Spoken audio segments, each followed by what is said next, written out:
जय भीम नमो बुद्धाय। आप देख रहे WH न्यूज। मैं हूँ विजय कवसे। इस वक्त मैं बोध गया में हूँ और बोध गया में महाबोधि महाविहार की मुक्ति के लिए एक आंदोलन शुरू है। आंदोलन की पल पल की खबर देने के लिए हम नागपुर से बोध गया हमारी WH न्यूज की टीम पहुंची है। लेकिन आज के क्या खबर है, आइए जरा देखते हैं। लोगों ने मिला तो क्या अनुभव हुआ, आप बताएं कुछ। हम लोग आज यहाँ जिला का जो सेंट्रल जेल है नया यहाँ पर है, और हम अभी बंटी विनाचार्य से मिलकर आए हैं। और विनाचार्य जी ने बोला है कि भाई वहाँ पे जो लोग हैं जो एकत्रित हैं, जो लोग हैं जो कृषि के प्रति समर्पित हैं, बाबा साहब भीमराव अम्बेडकर जी के प्रति समर्पित हैं, वो कहीं ना कहीं जो धर्म को बचाने की लड़ाई है वो चलती रहनी चाहिए। क्योंकि अगर आपकी धर्म और संस्कृति नहीं है तो आपका कुछ भी नहीं है। तो वैचारिक जो क्रांति जो भंते जी ने जगाई है, भंते जी बहुत ही दुखी नहीं है, वो खुश हैं। और भंते जी कह रहे हैं कि मैं धर्म की लड़ाई लड़ रहा हूँ और मैं जो समाज की लड़ाई लड़ रहा हूँ और समाज को इकट्ठा करने का काम कर रहा हूँ। हम लोग वहाँ मिलकर के आए हैं और उन्होंने ये आदेश दिया है कि जैसा भी नेतृत्व होगा, दिल्ली में जो कमेटी बन रही है, दिल्ली से जो नेतृत्व होगा, दिल्ली में कमेटी बन रही है, जो देश का नेतृत्व वहां से चलेगा, मैं सब लोगों के साथ हूँ। और जैसा सब लोग कहेंगे, जो जो कमेटी कहेगी, मैं हम उसका निर्वहन करेंगे। सब लोग मिलकर के आगे हम लोग काम करेंगे। पंते जी की दिनचर्या ठीक है। उन्होंने बताया कि मैं फिलहाल स्वस्थ हूँ, ठीक हूँ।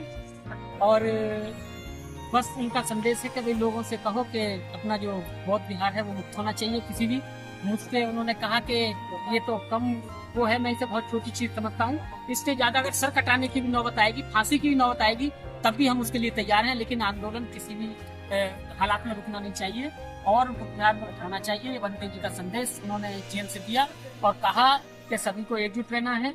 और जो बड़ा आंदोलन 5 जून को हो रहा है दिल्ली में, उसमें ज्यादा से ज्यादा सहयोग हो, कमेटी बने जो पूरे देश को एक संदेश मिले और इसी कमेटी से पूरे देश में निर्णायक हमारे सभी जो फैसले हैं वो एक कमेटी करे। बौद्धों का ही निर्णय होना चाहिए, बौद्धों का ही हक होना चाहिए। और भंते जी ने कहा है कि ज्यादा दिन तो मैं रहूंगा नहीं भाई, आज नहीं तो कल, कल नहीं तो परसों, 2-4 दिन, हफ्ता 10 दिन में कुछ ना कुछ तो होगा। जमानत होगी उनकी, वो बाहर आएंगे और कि दुगनी ताकत से फिर इस आंदोलन को और मजबूत किया जाएगा। भंते करुणानिधि राहुल जी को उन्होंने बदला भी भेजा और कहा कि भंते जी चिंता ना करें, अपने आप को अकेला महसूस ना करें, कि जैसे ही मैं बाहर आता हूँ फिर पूरे देश में बिहार मुक्ति आंदोलन को फिर इसको तेज करेंगे। ये संदेश भंते जी ने भेजा जेल से। ये बच्चे सभी का साधु आज मंगल कामनाएं। अभी जो बनते विनाचार्य से मिलकर एडवोकेट प्रदीप अशोक और मिशनरी गायक जो पूरे देश में जाने जाते हैं, जो धम्म भूमि के लिए और मिशन के जो गाने गाते हैं, एक सांस्कृतिक तौर पर धम्म का प्रचार प्रसार करते हैं, वो आज मिलकर आए हैं। इनके साथ जो आज कैमरामैन की भूमिका में है पिंटू बौद्ध और पंकज पासवान भी मिलकर आए। देखिए, किसी भी बड़े मुकाम पर अगर पहुंचना है, किसी भी बड़े लक्ष्य को अगर प्राप्त करना है, तो उसका रास्ता है जेल से होकर जाता है। और ये रास्ता हम तय कर रहे हैं। बनते विनाचार्य जो आज जेल में है, तो इसका मतलब है कि हम सही दिशा में हैं। और सरदे बनते करुणाशील राहुल पर भी झूठी FIR दर्ज की गई।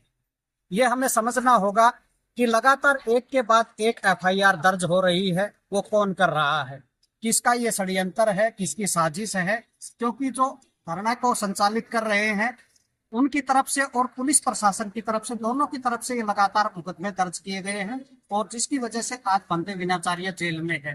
तो ये पूरे देश के बौद्धों को, पूरी दुनिया के बौद्धों को ये समझना होगा। अभी तक जो आंदोलन के नाम पर जो नौटंकी चल रही थी, किसी भी प्रकार की सुविधा जो उपासक और उपासिकाएं हैं, जो बौद्ध भिक्षु यहाँ बैठे थे, उनको मुहैया नहीं करवाई गई। और एक कमेटी होनी चाहिए जो किसी भी आंदोलन के लिए जरूरी है, जिसके लिए सरदे बनते विनाचार्य, सरदे बनते करुणाशील राहुल ने लगातार प्रयास किया और इस आंदोलन को गति देने का काम किया। लेकिन उन्हीं को रास्ते से हटाने के लिए ये साजिश रची गई और इस आंदोलन को है कमजोर करने का, या कहें कि खत्म करने का काम किया गया है। कि किसी मोनेस्ट्री में, किसी मकान में या किसी के बेडरूम में है, ये आंदोलन नहीं चलते। ये देश के बौद्धों का और दुनिया के बौद्धों के श्रद्धा और आस्था का केंद्र है। ये जो हम किसान आंदोलन जो हमने पीछे देखा, कितना बड़ा आंदोलन था और कितनी बड़ी कमेटियां थी उसके अंदर, ये उससे भी बड़ा आंदोलन है। और इस आंदोलन में कोई कमेटी नहीं है, कोई योजना नहीं है, कोई प्लानिंग नहीं है, केवल एक व्यक्ति पूरे देश को भ्रमित करके इस आंदोलन को कमजोर करने का लगातार काम किया, और उसी का नतीजा है कि 10 तारीख को ही ये आंदोलन है उसने स्थगित कर दिया गया। इस आंदोलन को बेच दिया गया। पूरा पांडाल जिससे एक आस्था पूरे देश और दुनिया के बौद्धों को बंधी हुई थी कि ये महाबोधि महाविहार मुक्त होगा, उसको उखाड़ लिया गया और पूरे आंदोलन को खत्म कर दिया। एक आदमी की बात आपने किया, डायरेक्ट बता सकते हैं क्या बनते हैं? हाँ, वो लामा एंड कंपनी है, इसको बताने में कोई गुरेज नहीं है। तो इसलिए अब इस आंदोलन को पूरे देश में एक केंद्रीय कमेटी बनेगी जो 5 तारीख को प्रोटेस्ट के बाद 6 और 7 को होगा। फिर ये कमेटी है, ये दिशा और दशा तय करेगी कि ये आंदोलन कैसे हो, इसका स्वरूप कैसा हो। इसमें हम तन मन धन से सर्दे दिग्भू डॉक्टर करुणाशील राहुल के सानिध्य में बनते विनयाचार्य के साथ मिलकर धम्मभूमि की टीम जो लगातार अब तक इस आंदोलन को गति देने का काम कर रही थी, मजबूत करने का काम कर रही थी, आगे भी जब तक बीटी एक्ट खत्म नहीं होता हमारी जो भागीदारी है सर्दे भिक्खु डॉक्टर करुणाशील राहुल के सानिध्य में लगातार बनी रहेगी और ये महाबोधि महाविहार मुक्त होकर रहेगा। ये हमारा संकल्प है, ये धम्मभूमि का संकल्प है, ये बनते करुणाशील राहुल का संकल्प है। शुक्रिया। तो दोस्तों, आज की खबर आपने देखी है। कल फिर मिलेंगे और एक विशेष आंदोलन की खबर के साथ। तो तब तक के लिए देखते रहिए WH न्यूज, लाइक करें, सब्सक्राइब करें। हाँ, हमारी स्वतंत्र पत्रकारिता को मजबूत करने के लिए दिए हुए स्कैनर पर धम्मदान अवश्य करें। जय भीम, नमो बुद्धाय।